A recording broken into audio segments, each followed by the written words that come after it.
Graça e paz, meus irmãos. Um bom dia, uma boa tarde, uma boa noite. Não sei em qual horário você está participando deste devocional.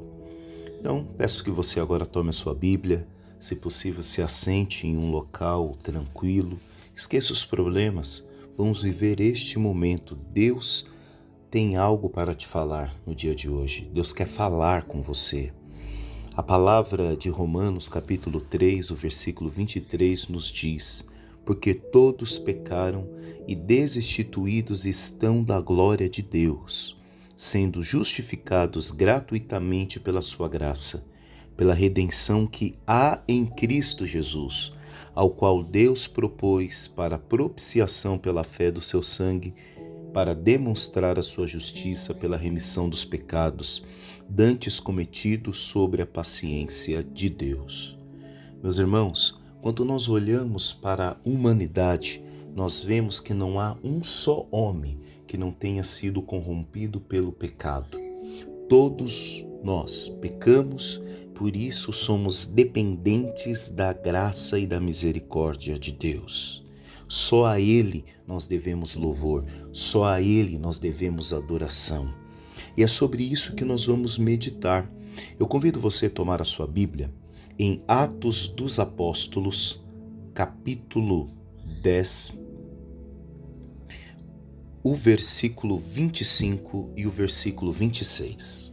Então tome a sua Bíblia em Atos dos Apóstolos, capítulo 10, versículo 25 e versículo 26. Vamos ao texto. E aconteceu que entrando Pedro, saiu Cornélio a recebê-lo, e prostrando-se a seus pés, o adorou. Mas Pedro o levantou, dizendo: levanta-te, que eu também sou homem. Meus irmãos, o livro de Atos dos Apóstolos, no capítulo 10, narra a ida de Pedro até uma cidade chamada Jope e encontra lá um homem de Cesareia, um varão de Cesareia, que tinha o nome de Cornélio. Ele era centurião da corte italiana. Era um homem piedoso e temente a Deus, com toda a sua casa, o qual fazia muitas esmolas ao povo e de contínuo orava a Deus, é o que nos diz o versículo 1 e o versículo 2. E Pedro vai até a casa de Cornélio, correspondendo a uma visão que o próprio Cornélio tem. E ali acontece um batismo no Espírito Santo, a conversão do primeiro gentil, né? Por mais que Paulo é chamado o apóstolo dos gentios, o primeiro gentil é convertido na casa de Cornélio através da pregação de Pedro.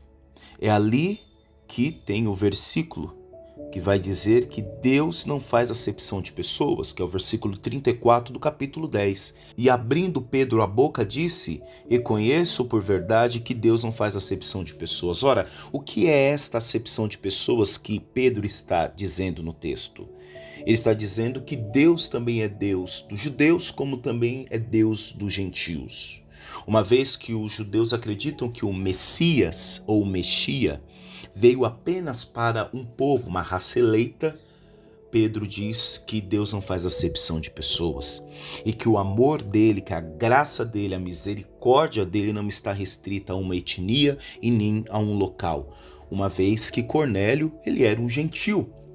Ele servia a guarda romana, mas era um homem de oração, era um homem que orava a Deus, como nós vamos ver no versículo 30, e disse Cornélio: há 4 dias estava eu em jejum até esta hora, orando em minha casa a hora 9. Sabemos que a hora 9 era uma hora a qual os judeus iam para o templo fazer as suas orações, como nós vemos em Atos dos Apóstolos, capítulo 3, onde Pedro, o mesmo personagem do capítulo 10, na companhia de João, né, vão à hora 9 ao templo e encontra ali aquele paralítico ao lado da porta formosa, aonde ele diz: não tenho ouro e nem prata, mas o que eu tenho, isso lhe dou, em nome de Jesus o Nazareno, levanta e anda. O interessante desse texto é que depois que Cornélio tem uma visão de Pedro indo até a sua casa, chega o momento do encontro. E esse momento do encontro, Cornélio toma uma atitude muito interessante, que é o centro do devocional de hoje. A quem devemos adorar? A quem devemos adorar? É a pergunta que eu quero fazer no devocional de hoje. Porque vai dizer o versículo 25, e aconteceu que entrando Pedro saiu Cornélio a recebê-lo, e prostrando-se a seus pés o adorou. Meus irmãos, o livro de Isaías capítulo 42, versículo 8 nos diz: olha o que o Senhor está dizendo. Eu sou o Senhor, este é meu nome, não darei minha glória a ninguém, não repartirei meu louvor com ídolos esculpidos. Nós estamos diante de um homem, ele tem uma visão, conforme diz o versículo 3, de Pedro. Quando ele se depara com Pedro, ele se ajoelha e o adora. Porém, nós vemos no versículo 26, Pedro dizendo, mas Pedro o levantou dizendo, levanta-te, que eu também sou homem. E é aí que eu quero entrar. Nós sabemos que em Gênesis, o homem foi formado do pó. A palavra Adão, né? De Adão, Adam, que significa humanidade, e que um dos significados pelo hebraico da palavra Adão significa terra vermelha. Então nós somos formados do pó. Por isso que depois o Senhor sopra sobre nós uma alma vivente. Sem a alma vivente, nós somos apenas uma matéria. E é muito importante nós sabermos o nosso limite como seres humanos. Sabemos que por mais que Deus nos use, por mais que Deus coloque em nós os seus dons de cura, de profecia, os seus dons, os seus carismas, nós não vamos passar de homens. Que como eu disse, iniciei esse devocional, eu citei Romanos capítulo 3, versículo 23, 25, nós não vamos passar de homens que pecaram e que assim foram destituídos da glória de Deus. E que por isso nós carecemos da graça de Deus. É por isso que Cristo é o autor da reconciliação da humanidade para com Deus. Porque depois do pecado de Adão, houve uma ruptura no nosso relacionamento de Deus para com o homem. Por isso Cristo é aquele que reconcilia todas as coisas, reconcilia o amor do Pai com as suas criaturas. E como bem disse Paulo, nós nos tornamos depois disso embaixadores. Embaixadores o quê? Da mensagem da reconciliação. Mas não esqueça, a mensagem não é nossa. Não vamos esquecer, não somos nós os autores do milagre. É Cristo que opera o milagre através de nós. E ora, meus irmãos, nós precisamos entender que nós somos setas. Nós somos espelhos quebrados, tentando refletir a imagem do Cristo, do homem verdadeiro, do Deus verdadeiro. E que Deus, como bem disse Isaías no capítulo 42, ele não divide a sua glória com ninguém.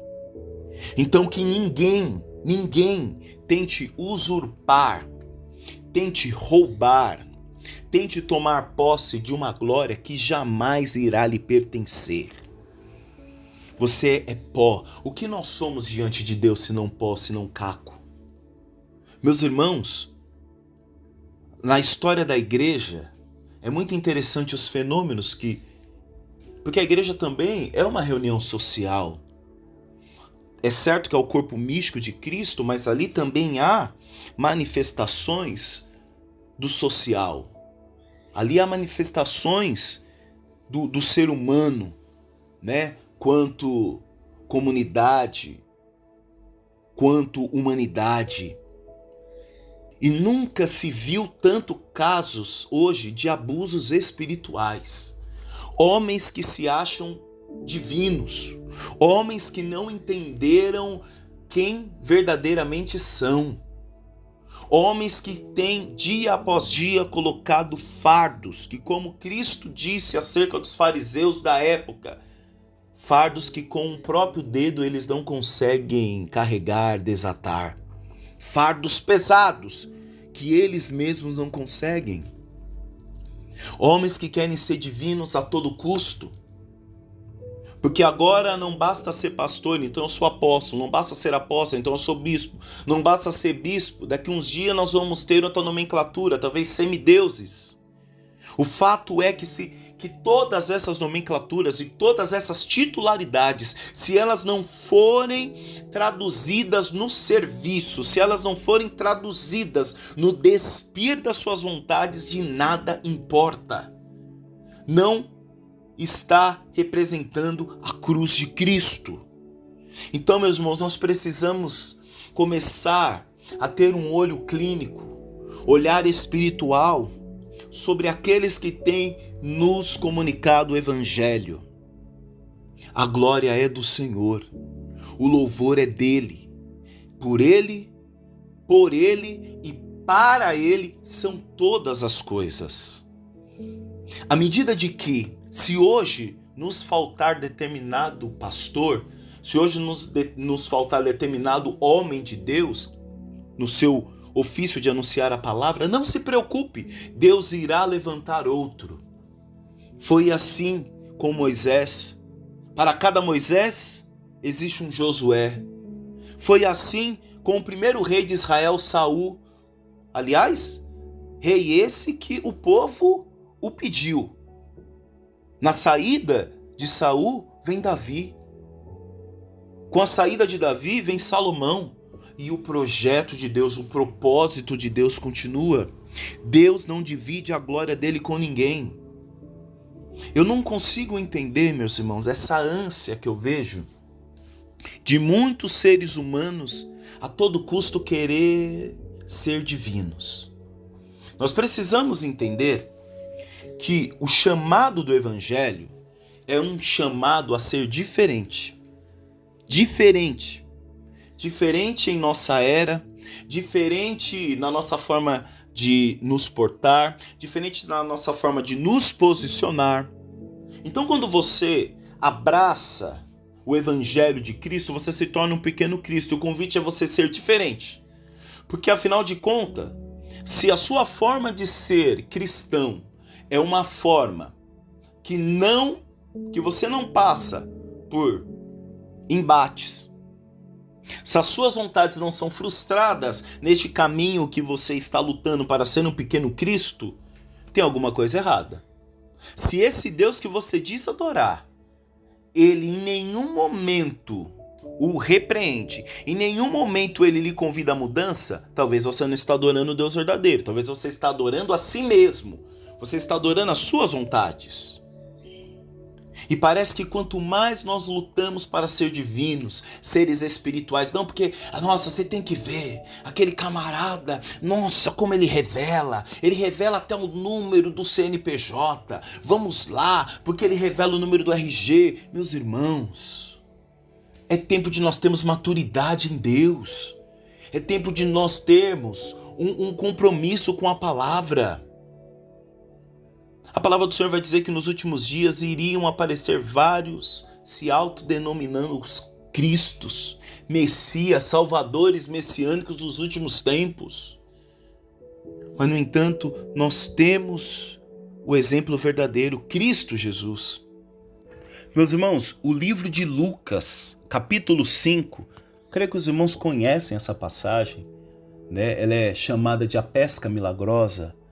Olha o que Pedro diz para Jesus. E vendo isso, Simão Pedro prostrou-se aos pés de Jesus, dizendo: Senhor, ausenta-te de mim, porque sou um homem pecador.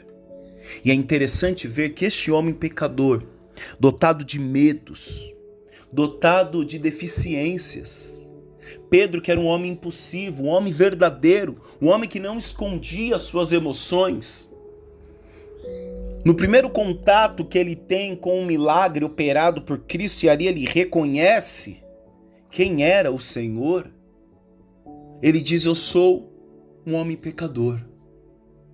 E depois que Pedro, lá em Pentecostes, ora e almas são convertidas, agora Pedro está na casa de Cornélio e o discurso não muda.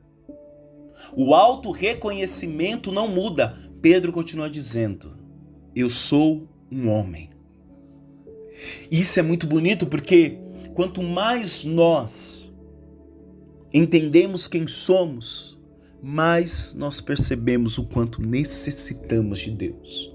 Nós somos homens, meus irmãos, entregues a falhas, entregues a erros, carentes da graça de Deus. Olha o que a palavra de Filipenses capítulo 2, versículo 7 ao 11 nos diz. Pelo contrário, olha como ele começa dizendo, pelo contrário, ele abriu mão de tudo que era seu e tomou a natureza de servo. Lembra que eu falei daquelas nomenclaturas? Todas elas? Nada contra. Cada denominação, né, com as suas nomenclaturas. Também não estou querendo, aqui não estou dizendo que não exista apóstolos sérios, bispos sérios. Eu estou denunciando aqui pessoas que usam dessas nomenclaturas para obter proveito para si próprio. Não importa a nomenclatura, desde que isso seja traduzido a servo, a servo, a servo. Na nossa vida de cristão, sempre a bacia nos será apresentada. Ou você utiliza a bacia para se reclinar e lavar os pés do seu irmão, ou você vai usar a bacia diante o poder para lavar as suas mãos, como Pilatos fez, e dizer: não tenho nada a ver com isso. Então, olha o que vai dizer Filipenses capítulo 2, versículo 7. Pelo contrário, aqui ele está falando de Cristo. Ele abriu mão de tudo que era seu. Ele não roubou nada de ninguém. Ele abriu mão do que era seu. Quer fazer sacrifício? Sacrifique o que é seu. Trabalhe para ter as coisas. Não queira roubar uma glória que não é sua. E olha o que Cristo fez. Ele abriu mão de tudo que era seu e tomou a natureza de servo. Tornou-se assim igual aos seres humanos. E vivendo a vida comum de um ser humano, ele foi humilde e obedeceu a Deus até a morte de cruz. Olha o que ele continua dizendo. Por isso Deus deu a Jesus a mais alta honra e pôs nele o nome que é o mais importante que todos os nomes, para que, em homenagem ao nome de Jesus, todas as criaturas do céu, da terra e no mundo dos mortos caiam de joelhos e declarem abertamente que Jesus Cristo é o Senhor, para a glória de Deus o Pai. Enquanto o ser humano busca, com seus sacrifícios, com seus exageros, ser divino, nós adoramos um Deus que se encarnou, que se fez humano. Cristo é aquele que quer pôr fim aos nossos descontroles. Todas as vezes que nós estamos negando a nossa natureza, achando que podemos ser mais do que Deus, e aliás, o ser humano nunca entendeu quem ele é. Se o ser humano conseguisse entender quem ele é em Deus, ele não iria viver essa ânsia de querer ser, e ele iria se satisfazer em viver o que ele já é. Porque nessa busca que nós temos de querer ser, nós esquecemos que nós já somos e assim deixamos de corresponder o propósito que nós podemos, uma vez que nós já somos. Mas não, a gente fica buscando ser algo que a gente jamais vai conseguir. Tem gente que está achando que precisa ter asas. Meus irmãos, o evangelho foi confiado para homens, para salvar homens.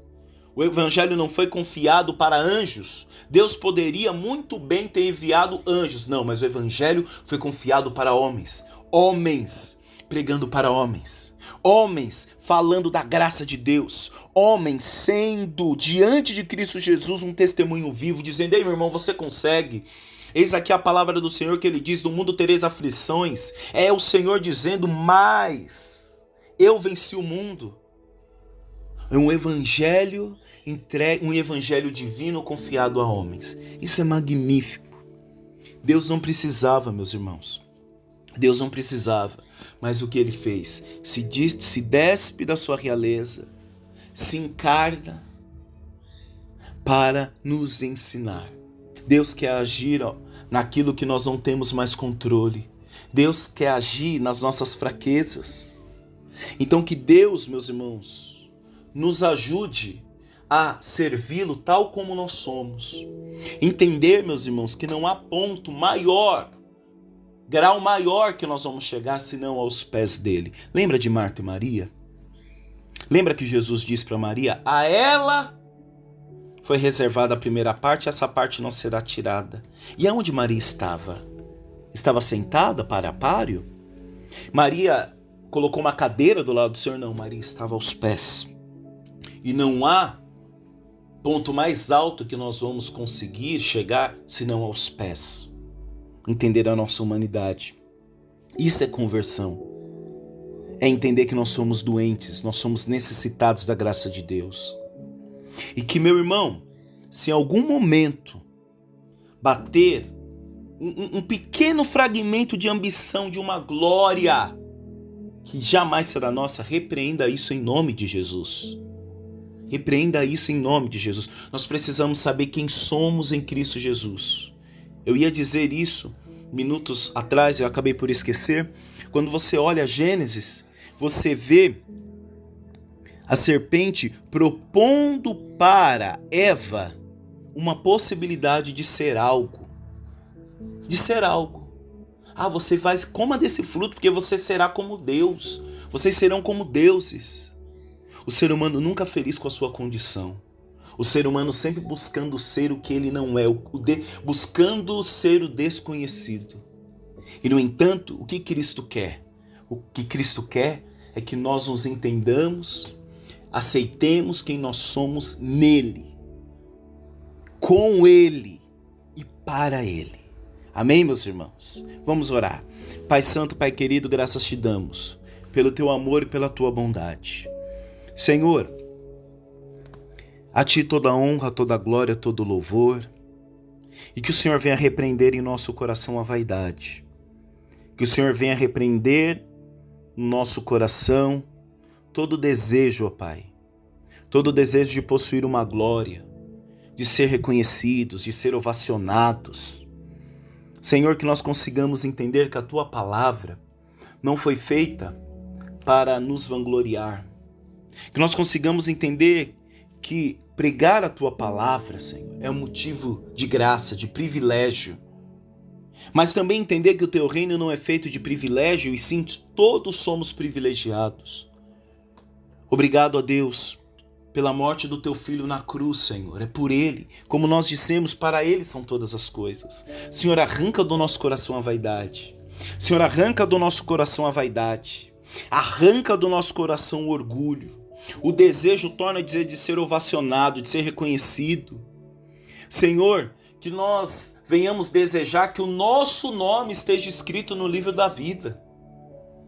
Que nós, Senhor Deus, a cada dia venhamos buscar intimidade contigo, mesmo que os homens virem a face para nós, mesmo que não sejamos entendidos, compreendidos, ó Pai.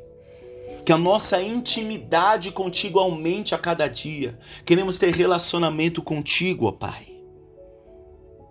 Senhor Deus, nós te pedimos perdão por todas as vezes, ó Pai, que colocamos no teu lugar ídolos. Todas as vezes, ó Pai, que colocamos em um local que é teu, que ninguém irá roubar, ninguém consegue suprir. Coisas, objetos, pessoas, carreiras. Ó Pai, nós precisamos de Ti, Senhor. Nós precisamos de Ti. Em nome de Jesus. Amém. Graça e paz, meus irmãos. Um forte abraço. Deus abençoe e até amanhã. Tchau, tchau.